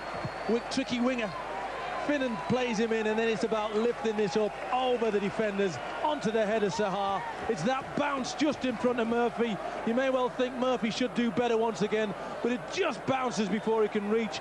Doesn't get a lot of spring, Murphy, from his feet. Sahar does once it gets towards him.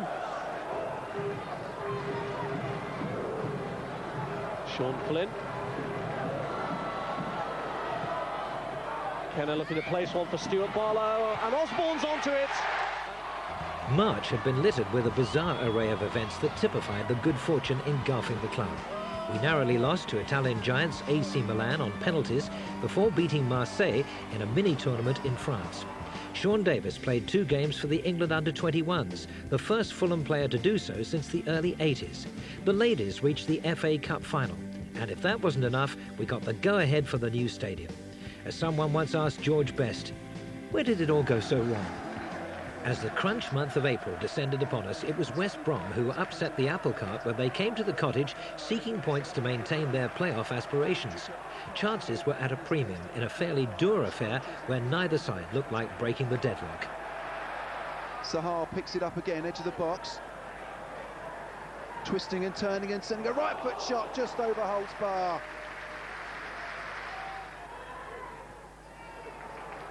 Goldbeck again in space on the right-hand side. Useful cross to the far stick where Riedler lurks.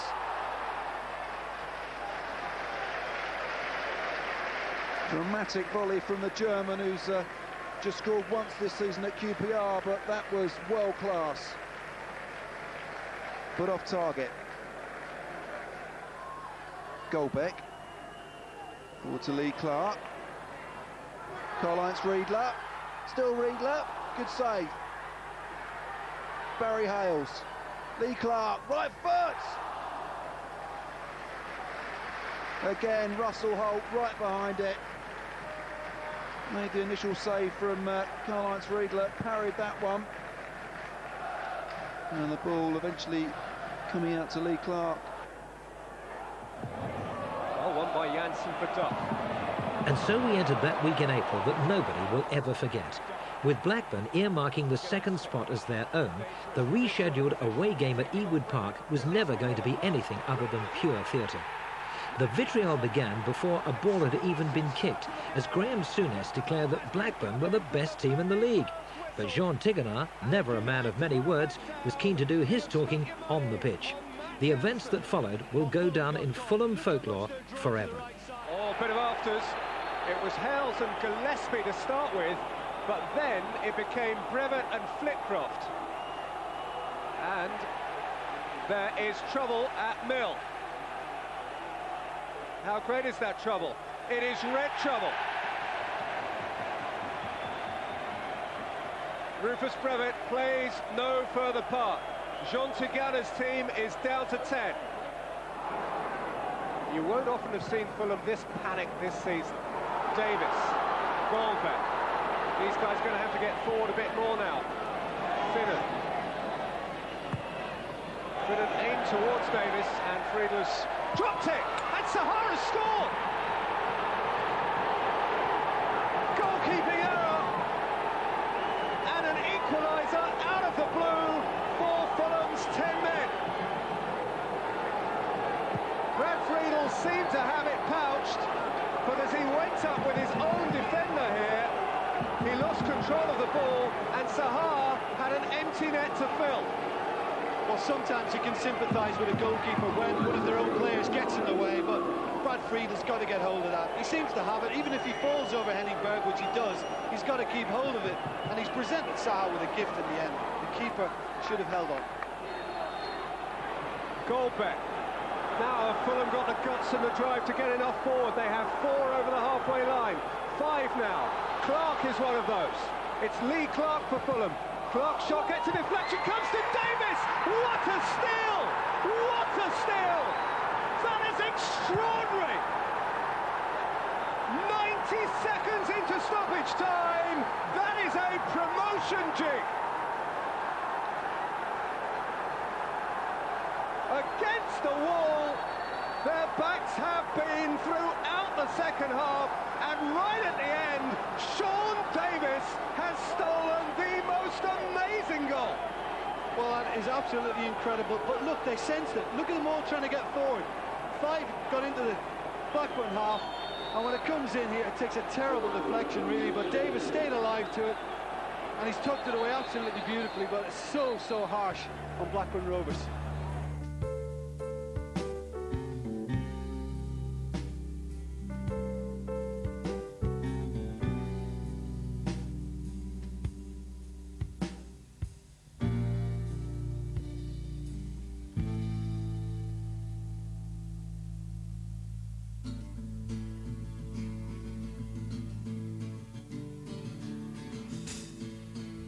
when I saw many games, I think immediately it's possible to work with this player. And the first example is Sean Davis. And Albion have fallen foul early on. It's Davis that has got it. There it was, whipped in. Davis knew where it was going. I played a few games but then got rested and then didn't play for a long period and then came in. He's come in, he's put me straight in the team and he's not changed it. I played game after game. Like most players know, if you keep playing, you get more confidence and you get more match fit and sharper. And it is Lewis and Davis conspiring with Boa Morte in support. I suspect Eddie Lewis is going to hook this in with his left foot, but Davis takes it quickly, and it's there! He's got better with each game, he's just improved, he's got more mature, he scored vital goals.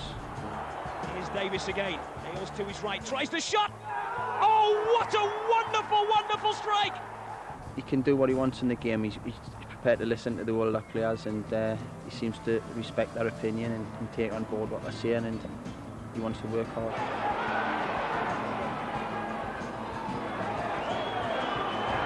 Shot coming in. Oh dear me, can you believe that? Hopefully we go to the big grounds, Man United, Liverpool, Arsenal, put on a good show and emulate what Ipswich have done this year. The emotive win at Blackburn, combined with Bolton's draw with Birmingham City, put Fulham within a point of guaranteed top-flight football for the first time since 1968. It's another Sahara spot kick. And again, he finishes with confidence.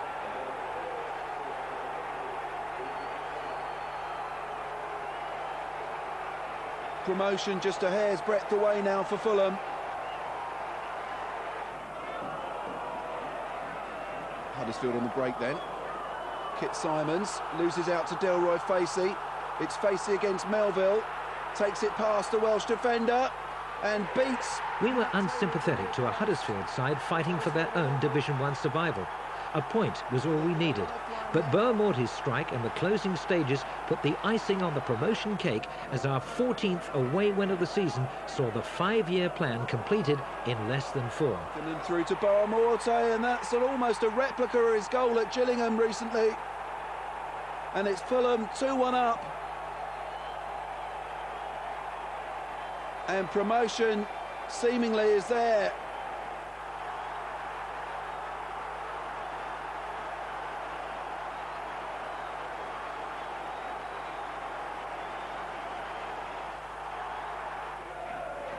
We always said we'd be back. Who'd have thought it would take 33 years? A sunny Easter Monday. Promotion secured, the champagne on ice as the championship title sat just one tantalising point away. It could have been all over before a ball was even kicked if Blackburn had failed to put Huddersfield to the sword earlier in the day. So Tigana's men entered the pitch to a carnival atmosphere as the Fulham faithful greeted the Premiership's new arrivals for what was expected to be a championship-winning formality. Corner then going to be taken by Jean Tigana. Right foot. Hanneman's there and he's made a mess of it, and it's gone straight in.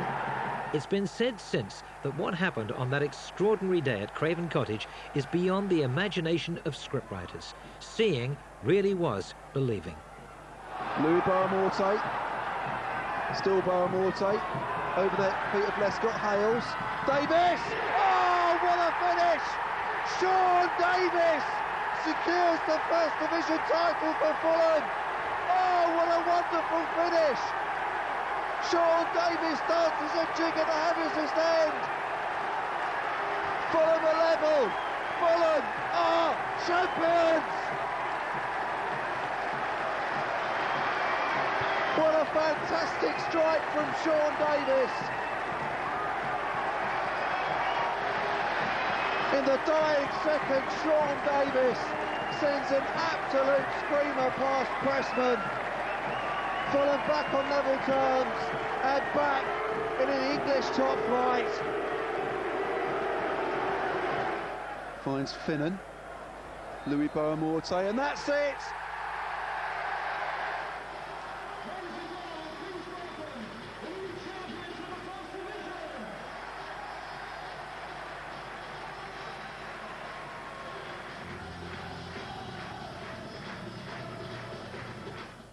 It was hardly a surprise that the trip to the seaside failed to show the champions at their finest. After all, it had been an emotionally draining week. Pompey coming forward then. Good save from Taylor. Cleared only as far as Lee Bradbury. And Pompey are ahead.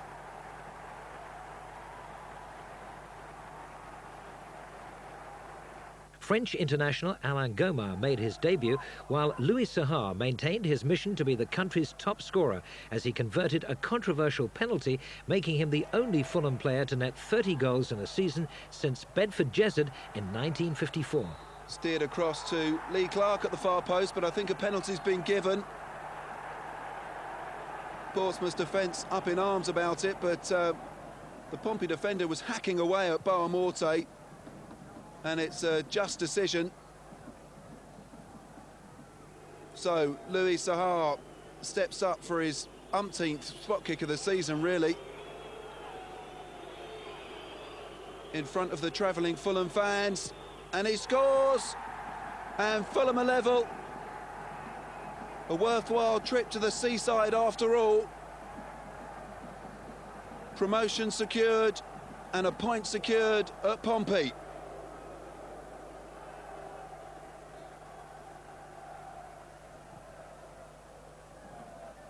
As space was being made in the Fulham trophy cabinet, Jean Tigana still had Sunderland's record of 105 points in his sights as we set about Wolves at the Cottage. 2 penalties allowed Louis Sahar to keep himself at #1 in the goal-scoring charts. Will Michael Oakes do what no other keeper has done this season? I don't think so. Goal scorer number 20, Louis Sahar. This is 25th of the season. Louis Sahar. Now Betsy plays it forward to Sahar, to Wayne Collins, to Sahar again. It's still in the box. Riedler's bowled over. It's a penalty. It's another penalty. It was so clear cut. Sent him the wrong way with the first one. It's Sahar. Correct. It's 2-0. King Louis does the business. Fulham goal scorer with his 32nd goal of the season, number 20, Louis Sahar. 26 in the league, 32 in all. Sahar, so good. The highlight of the night for everyone at the Cottage came when Mr. Fulham himself, Simon Morgan, came on as a substitute for the final 15 minutes. Out for over 12 months with 2 successive knee problems, this marked Morg's 422nd appearance in a Fulham shirt and was a fitting tribute to a player who has contributed so much to the cause. And he was even named man of the match. It was not so much a game of 2 halves as a game of 2 penalties that characterised the final home game of the season. The heavens opened and the thunder clapped, but it didn't stop the capacity crowd waving their black and white flags with pride. Good little spell this Wimbledon. Roberts forward to Cooper, who goes down, and that's a penalty kick to Wimbledon. Mike Taylor just touches the feet of Kevin Cooper, who goes sprawling, and that's a spot kick for the Dons. A resolute Wimbledon took the lead from the penalty spot late in the second half. Long run up the Wimbledon striker, and it's a save. No, it's got in. The Dons fans go crazy away to my right as Jason Ewell slots home his 20th goal of the season, and the Dons are in front. And Luis Boa Morte, freshly capped by the Portuguese national team, returned the favour to draw level. Finnan gets a cross in towards Riedler. Falls to Boa Morte at the edge of the box. Louis Boa Morte looks to beat his man and goes down. And that's a penalty. Well, that looked a little bit fortuitous, I must say. Nevertheless, Fulham have a spot kick at the Hammersmith end with 4 minutes to play. Fell to Louis Boa Morte on the edge of the box. He looked to go round Holloway, and well, Fulham will take that, but hotly disputed by Wimbledon. I think Louis Boa Morte is going to step up and take this spot kick for Fulham. Looking for his 21st of the season.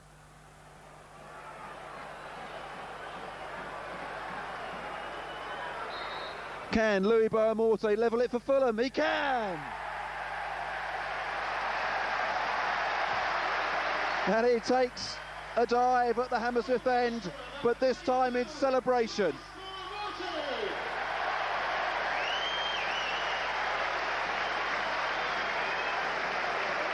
As the flags are waved aloft, celebrating that fine penalty from Louis Boamorte. The points record may have eluded Jean Tigana, but the only thing that dampened the trophy presentation was the rain.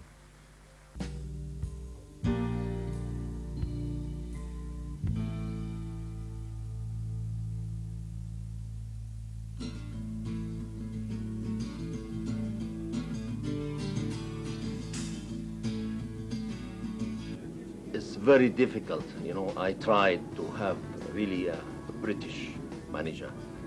We got Bracewell to give him a chance after Craven Cottage left us and gone to England. We saw the results. He will not be able. He's a great player, but unfortunately he was not able to deliver. Through friends in Europe, we've been lucky to have Tigana. I think I had two highlights this season. The first is when we won 11 games in the row. For the start, the beginning of the season is a fantastic highlight. And the second, when we won against Blackburn Rovers. Finnan in towards Davis, and Friedler's dropped it, and Sahara scored! It's Lee Clark for Fulham. Clark's shot gets a deflection, comes to Davis! What a steal! What a steal! That is extraordinary! The big difference in England is the passion of the football, the fans and the TV, and in France it's very different because you don't have this passion. It's quite easy playing in this team because he just wants us to get the ball and pass it and have as least touches as you can, and I've thoroughly enjoyed it this year. Yeah, personally I've benefited quite a lot. You know, I'm sure all the players say that. You only have to look at the way we've been successful this season to see that how good the manager is. I think first and foremost they believe in you and they've got confidence in you. And if you're playing with confidence, then that's half the battle won. I think I've been playing with a lot of confidence this season. Even in my career, I mean it was the best setup I ever had. But it's not only Sean; it was Damiano and Roger, and they're all working very good together, and it's a brilliant team, I think. I think that's the style of football that he wants to play has benefited us all, really. It obviously helps keep me concentration going because it keeps me involved a lot more. Obviously, he wants us to play from the back, so it's come from there, really. But I think he's probably a better manager now than he was when he took his first job at Monaco. He's got more experience, and just like as a player, you always get better and better. And I think he's become a better manager. I mean, there's too many ways to mention, really. I mean, it's not that. It's everyone. It's not just the manager. Obviously, it's, you know, Christian and Roger as well. That everyone connected has been fantastic. They've not come in and waved a magic wand, but they've basically managed to bring the best out of every single player at the club, I think, and everyone's game's improved, or they're now playing more like to their full potential than what anyone was before. I think he's seen me strengths and put us in the team to play with my strengths and not worry about the weaknesses I've got. Obviously work on them during the week and train and try and make them better, but to get us in the team and use my strengths in that team. Me personally, I think he's helped my game a lot because he told me to concentrate on playing more than being aggressive, really. A lot, yeah. The people he's brought in, the fitness coach, his assistant manager, himself. I think everyone's come on leaps and bounds, really. The confidence is there. The team are playing well. It makes it easier when the players around you are on top of their game as well. So, yeah, I've enjoyed it a lot as well. Grimsby's energy and enthusiasm was just a little bit too much for Fulham in the last game of a historic season.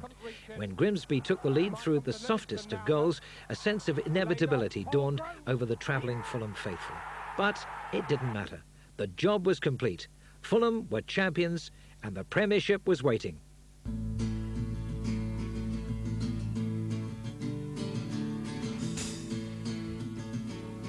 you.